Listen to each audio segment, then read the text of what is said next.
be sure you're always starting your practice with a warm-up. If it's a group, you're doing the ball toss, maybe the spatial awareness exercise, the gaze exercise. If you're an individual, moving meditation is a great warm-up. Okay, this is typically an easy addition to the practice, and when they retrieve the object at the end, well, they get immediate feedback on the impact this is having on their short-term memory. In week 46, I applied the physical perception exercise to my current situation, and I wondered how you were doing with that. Now, this is just in my kitchen at home, wondering how many steps it's going to take me to get from the corner of the kitchen to the counter. And I guessed maybe 10, 11, and I got sort of close. Now this is straight ahead. To my left, you can see a half wall, which has an impact on the depth perception. And there's the half wall that's going to affect my depth perception of my bookcase and the refrigerator. And while I'm here, I think I'll go over to my pantry and see how many steps that'll take. Okay, well, that little physical perception exercise took me about 10 minutes. I came downstairs and I thought, how can I practice that where I am? Does it require me going anywhere?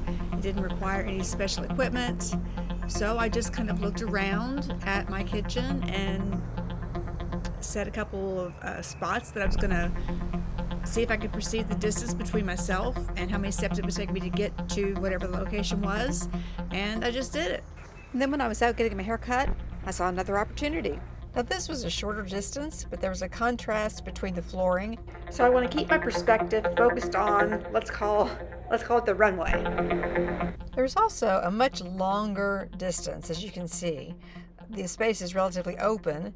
It's flat. There aren't a lot of obstructions. And so I could walk confidently, and there was a long enough distance that I could challenge myself. And then finally, as I was leaving, the differences were the terrain, going from indoor to outdoor. So this will be my starting point A, and my automobile will be my ending point B. So that's the way I work physical perception practice into my life. Now in week 11, I introduced blocking to help the participants develop a keen spatial awareness and improve their physical perception.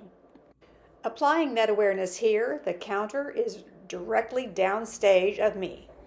But then once I reach the counter,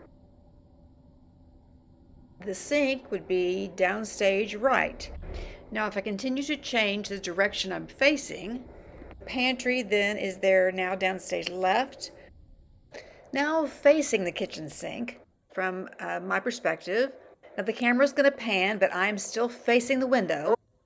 Over my right shoulder would be the pantry door, which would be upstage right.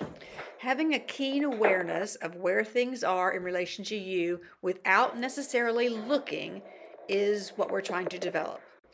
Continuing to practice physical perception will make transitions like moving to a different location easier. At the end of the practice, ask participants to notice if they recall the object's locations easily. If not, ask them first to recall writing down the locations in their journal. I also want to acknowledge a card that I got. I won't say your name, but you know who you are. Thanks so much for the birthday wishes. I appreciate that. I also appreciate you, and I'm glad you're keeping up with the channel, and I'm glad you're getting a lot out of it.